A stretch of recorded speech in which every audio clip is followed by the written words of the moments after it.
Reimagining Success, episode 166. You're listening to Reimagining Success, the podcast where we help you reimagine your future, designing a life and career beyond the 9 to 5 that allows you the freedom, flexibility and fulfillment that you've been dreaming of. I'm your host, Anna Lundberg. Now, let's get started on those dreams. Okay, hello everybody. So for this month's interview, I'm here with Simran Kaur, and I'm really excited. I've found her relatively recently on Instagram, Sim and Sonia, who you'll hear more about, I think, in a few minutes. But Sim, first of all, thank you so much for your time. Obviously, you're at the other end of the world to me, so we're about to go to bed. You've just started your day, but I appreciate you joining to share your story. And I'd love to dive straight in and ask you, because I know it was very recent for you, but what were you doing before in your so-called 9 to 5, and what are you doing now? Oh, thank you so much for having me, first of all. It's such an honour to be here. I had a very interesting change in careers. I started off as an optometrist, nothing to do with money, nothing to do with finance. I had a huge personal hobby with personal finance and investing. And I kind of started sharing that online. I took a certificate in financial markets for my own learning. Mm-hmm. And that kind of led to what Girls That Investors, which is, a podcast, an Instagram account, and a course where we just literally teach young women and women of all ages really about investing and what it is. And it just blew up, and here I am now doing it full time.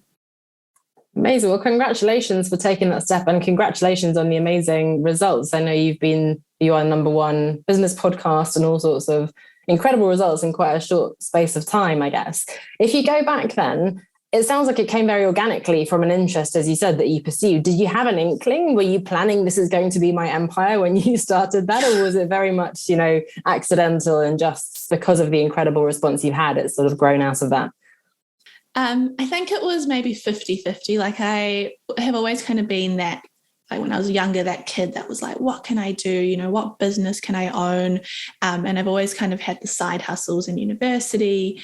And so with this, I kind of always had an idea, like I wanted to do something in the financial space because I just, from my own experiences, never experienced that. There was no, woman that I could learn from. Everything was very, we kind of use the term finance bro-y, which is, the guys in the vests that are like kind of yelling at the screen about what you should and shouldn't do. And obviously, I didn't engage with that very well. And I always wished like, oh, wouldn't it be nice if there was just a community of women that would speak about investing in stocks and real estate? Because lots of women do those things. We just don't speak about them, and it's very taboo. So that's kind of where the organic side came from, just having the interest, but also knowing that I did want to eventually, do something outside of my 9 to 5. I think I love the idea of working in a way where the amount of input I put into my work gives more, output, and I'm kind of in control of that. Whereas in a 9 to 5, it is, 9 to 5.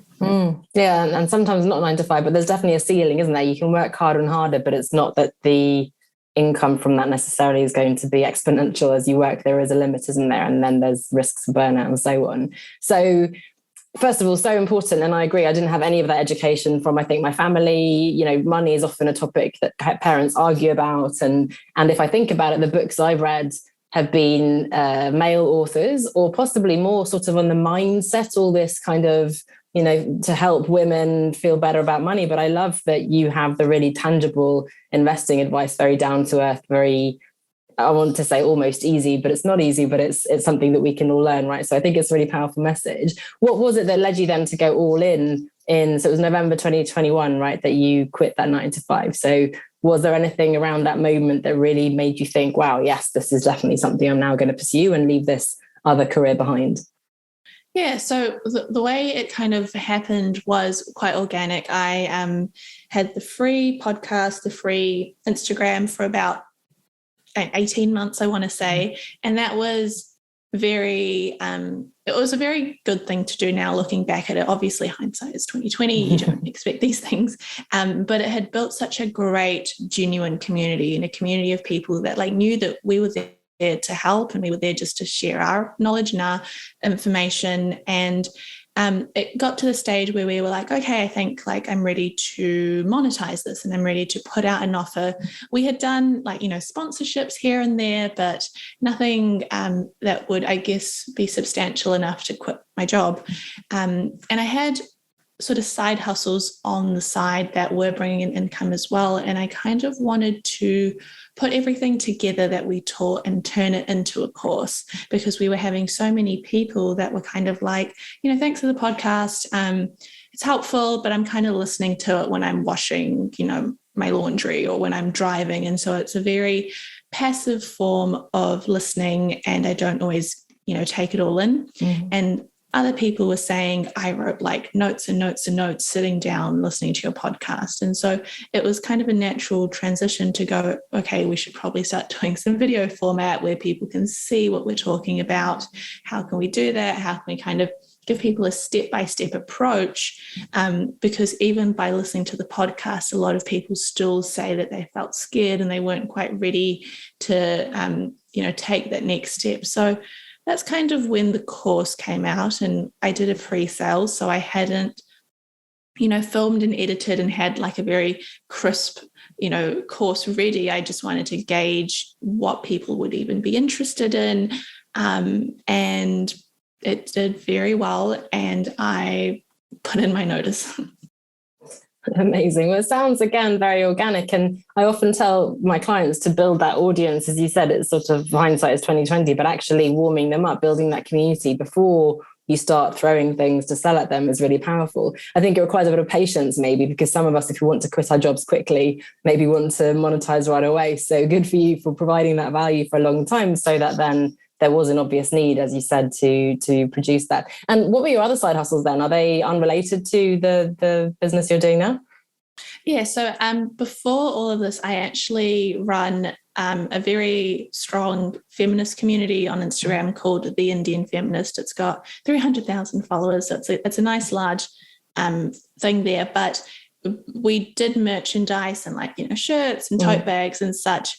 But a community like that, it just didn't feel personally, and I know everyone's different, it didn't feel too right to monetize that too much, because it is a community about, feminism. You don't really want to be, charging high ticket items for something like that.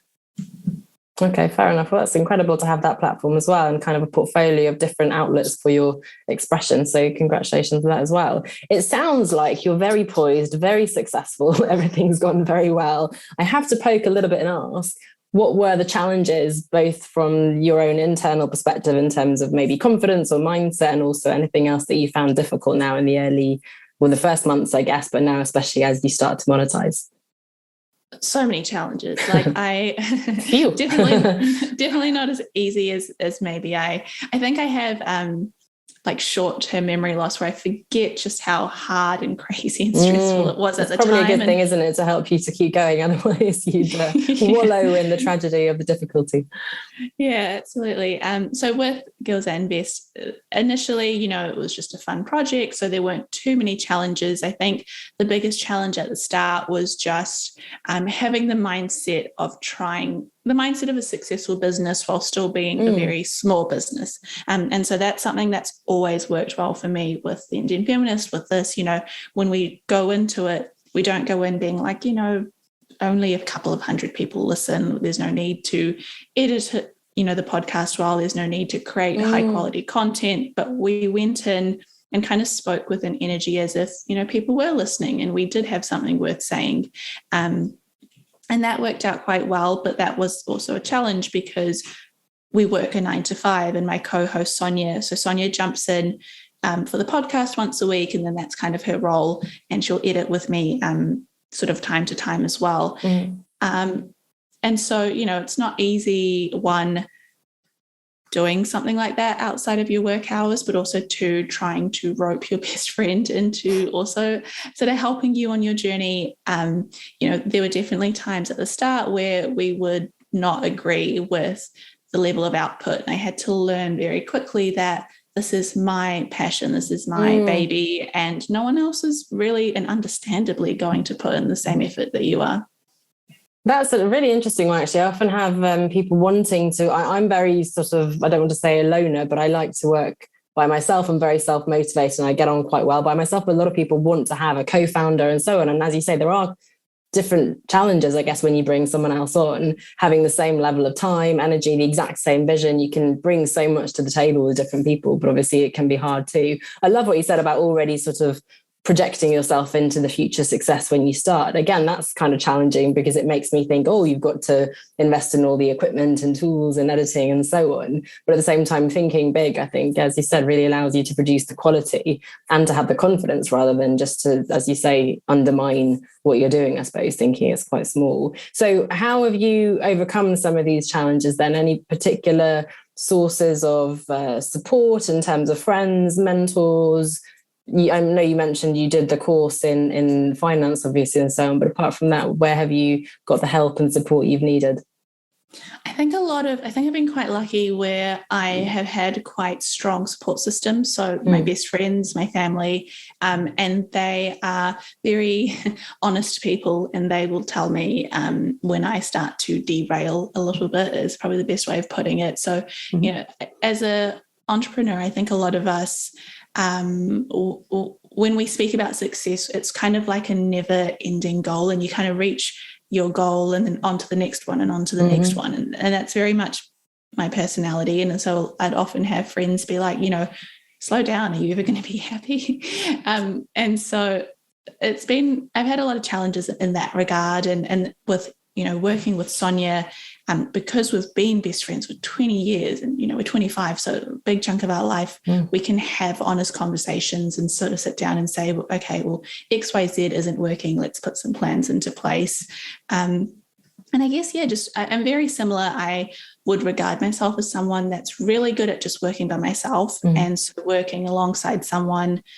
It's really great now, and we've been able to have such a great kind of business relationship now, but it was just a lot of practice and a lot of trial and error and a lot of little best friend tips. Yeah, absolutely. But I guess that comes with the territory, mixing business with pleasure. But that's great that you've been able to do that. And I guess a lot of us are the same in terms of chasing that next goal. And my whole idea around success is exactly that. In fact, I had a couple of episodes on the podcast the last few weeks on enjoying the journey and not thinking so much in black and white terms as well. I guess thinking, oh, if I only get to the 100K, then if only and then once I quit my, you know, there's always that next thing chasing. So it sounds amazing that you've got, as you say, the support system of people to ground you. And I hope you're enjoying it along the way, which leads me to my next question, which is, how are you enjoying this lifestyle? What are you most enjoying now about managing your business, your community, and not having that 9 to 5? And what's the best part of both work and pleasure, I suppose? I honestly love it so much. Like I'm still, because it's only been like 3-4 months, I'm still in that mindset of like, is this real? Is this real life? Like, is the rug going to be pulled under me? And am I going to have to go back? And I think there's so many things about this that I love, but I think the number one thing would be the freedom and the flexibility. I loved my old job. I loved the people I worked with. The people were great, but it was a very sort of strict job in the sense that you had to be physically there at all times. And if you needed a doctor's appointment, you needed to go and do something, you know, you had to then block out a time in your schedule. And if someone was booked in to see you, that affects them as well. And so you often wouldn't. And there'd be a lot of just working around your schedule, and it wouldn't be very easy. And I just remember thinking, like, I'm 25 and this is hard. Well, what am I going to do when I have kids? What am I going to do when I need flexibility and I, you know, have a sick child and I need to go home and like take care of them, yet feel guilty for my poor employer and the poor patients that I'm not going to be able to see. I think for some people, it's not really a bother. They deal with it really well. I just knew that I wasn't one of those people. So I think just the freedom to just be like, you know what, I'm going to go and grab a cup of coffee and I can do that. And it's just amazing. The little things. It is a little thing, but it's also a massive thing, right? Freedom in the little things in the moments. I had a client today who said, I can bake scones in the middle of the day, which is, you know, if that's what you want to do, but also the bigger picture, as you said, maybe going traveling or having kids in the future. So that's really powerful. In terms of, and you've already given a few tips, but I guess what advice might you give to someone who's possibly right at the beginning of that journey, they have an inkling, maybe like you, they've had a few different things, nothing's really taken off, or, what words of wisdom might you share with someone in your position a couple of years back, I suppose? I think one misconception I used to have was that I would start when I felt ready. And even to this day, when we launch, we're currently going through a launch, you never feel 100% ready. You might feel 60% ready, maybe 70%, but you'll always have a level of fear of the unknown, because that's just human nature. You don't know what's going to happen, and therefore that's scary. And so if I was speaking to anyone that was at the start, and they, I think we all kind of know things that we are slightly better at than other people. And that might be, photography for someone. It might be CV writing. You might be that friend everyone comes to that's really good at fixing, their grammatical errors. Everyone has like skills that they can do. And it's just a matter of believing that you can then go ahead and take that further, because you'll never be 100% ready. It's not going to happen. But if you just get started step by step, I mean, Girls That Invest Now is 100,000 community, member group on Instagram, yet we used to have 6 followers. I remember those days, and I would still put out content because the idea is that eventually it becomes something.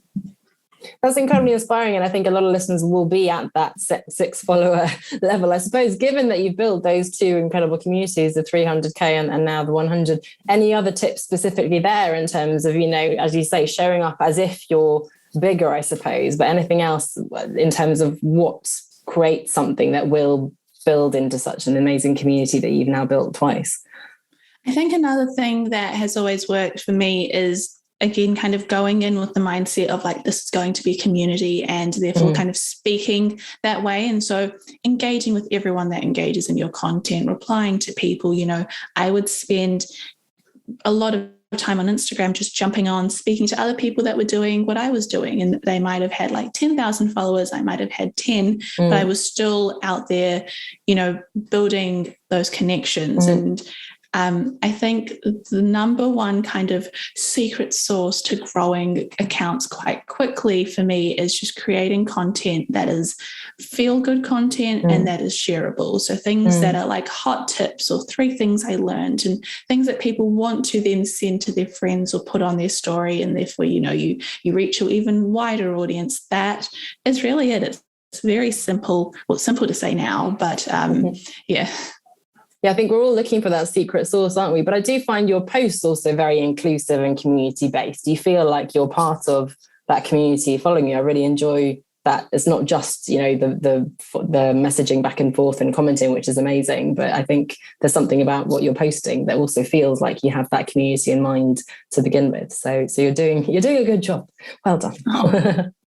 So yeah, elevating beyond, I guess, your specific journey, leaving the 9 to 5 and working for yourself, all of us face money challenges and possibly almost definitely don't have the expertise that you've now amassed in terms of personal finance and so on. So any little nuggets or advice you might give to us as we let go of that 6-figure salary and the pension and the security and so on, and what we should be thinking about, not specific stock investing tips, but rather mindset, or how should we approach this whole topic?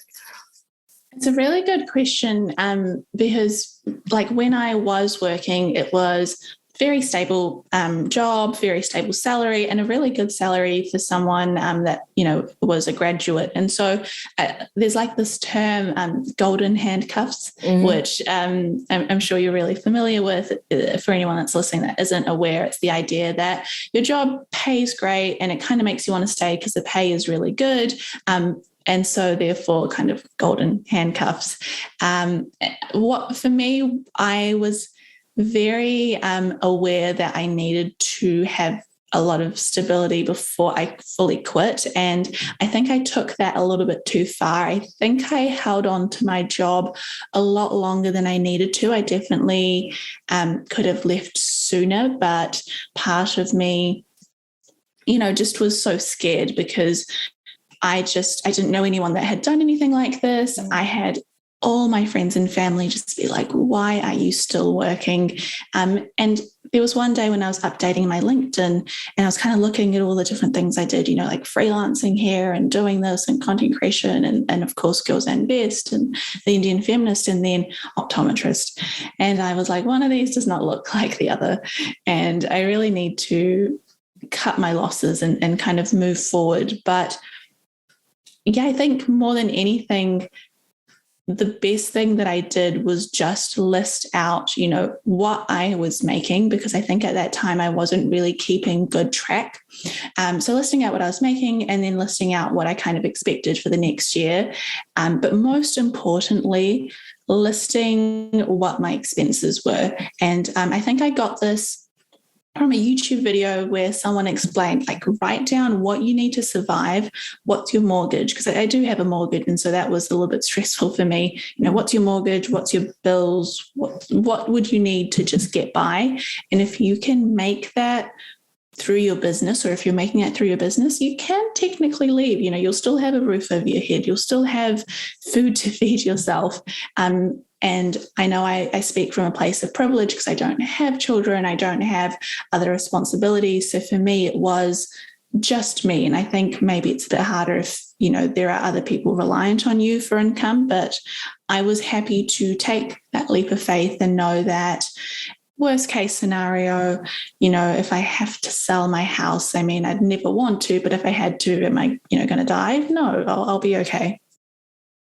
So many important ideas there. So the worst case scenario, exactly that. Often we catastrophize. And actually, if we sit down and think about it, again, being quite privileged, if we have family and friends who can help us out, and worst case, we will probably get another job. That's kind of not so terrible. And as you said, that constant tension, I guess, between how long do you stay in your job, how much saving do you need before you leave? And it sounds like you were very sensible and obviously had this very promising business to turn to and those other streams as well. I, like you, was very single and very free when I quit. So I had no obligations and I then relied on my savings, which was stressful in itself. And that can cause other problems. So there's always that choice of, how long you stay before you go all in. And there's also a limit, I think. It sounds like you have an incredible time management skill there, that you're able to juggle all those things. But if you have a really heavy corporate so-called 9 to 5, that of course is never 9 to 5, and you're trying to build something up, even just working with clients, obviously, if they're only available weekdays, for example, it's not possible to juggle that alongside. So there is a point at which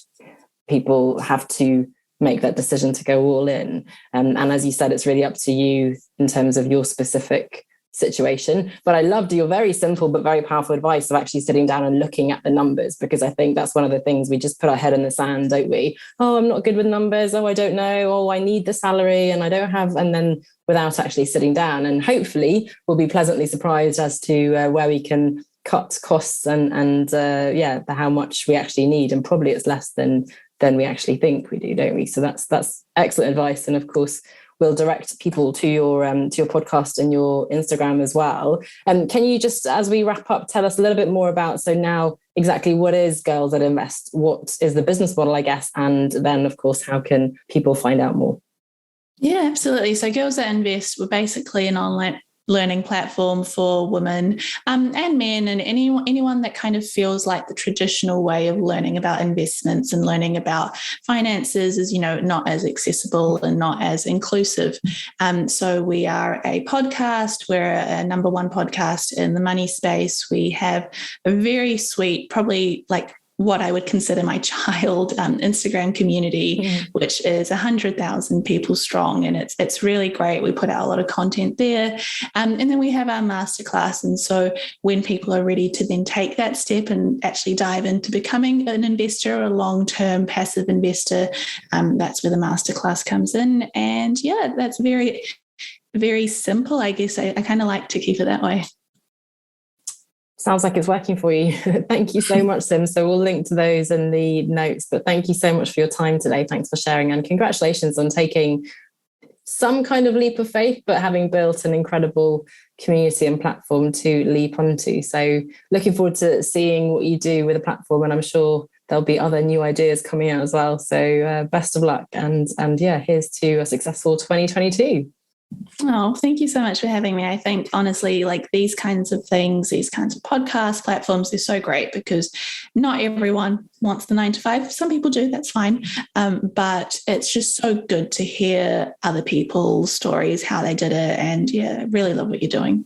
Oh, thank you. Yeah, it's the stories. And then there are different aspects. As we've talked about, there's the mindset piece, there's the money piece, which you look at, and so on. There's so many considerations. And it's great to hear the commonalities between all the people I've spoken to around the world, that we're all very much experiencing and going through similar things. And then the things that we create are so exciting and different. So it's my favourite part of doing this work. So thanks so much again, Sim, and looking forward to sharing this with the audience. I hope people enjoyed it. Thank you.